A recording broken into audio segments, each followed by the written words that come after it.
Vendredi, il y a eu un événement dramatique dans un lycée au Kremlin-Bicêtre. Un jeune lycéen a été assassiné dans le cadre du lycée par un autre lycéen. Face à cet événement, on a vu un déchaînement finalement de propositions sécuritaires, c'est-à-dire mise en place de portiques qui permettent de détecter par exemple des armes, installation de caméras de vidéosurveillance, mais on n'a absolument pas parlé en fait du contexte en matière de personnel et de personnes adultes dans l'établissement.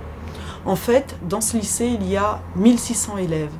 Et pour s'occuper d'eux en dehors des heures de cours, il y a 12 équivalents temps plein. Ce qui veut dire en fait, c'est soit des surveillants, soit des médiateurs, soit des agents d'éducation, ce qui fait une personne pour 130 lycéens. C'est un vrai problème. On voit bien que dans la fonction publique, il y a eu 160 000 postes qui ont été supprimés, mais que l'éducation nationale est une cible.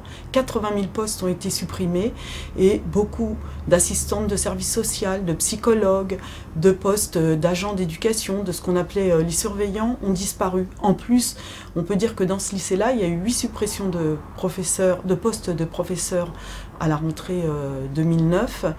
Alors, des réponses sécuritaires, en fait, évidemment, n'arrangeront rien. Au contraire, ça va dans le discours qu'on connaît, qui, au lieu de parler de prévention, d'éducation, ne nous parle que du tout répressif. Alors, on l'applique aux jeunes dans les lycées, on l'applique aussi aux jeunes dans les quartiers.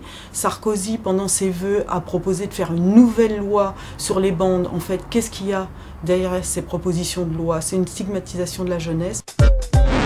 En fait, la jeunesse, elle a besoin de quoi aujourd'hui? Alors, dans ce qui concerne l'éducation, on peut dire que, par exemple, la réforme Chatel, elle pose vraiment problème parce qu'elle prévoit, en fait, de supprimer des disciplines, elle prévoit, de fait, de précariser la fonction d'enseignant. Quand on voit la réforme des lycées professionnels, où on a passé le bac pro de 4 ans en 3 ans, en supprimant plein de BEP, de CAP, qui étaient, en fait, un possible accès à des jeunes des quartiers populaires, qui d'abord passaient le BEP et après pouvaient passer le bac pro, on voit bien que c'est pas de l'éducation qu'on propose à la jeunesse. D'ailleurs, qu'est-ce qu'on propose?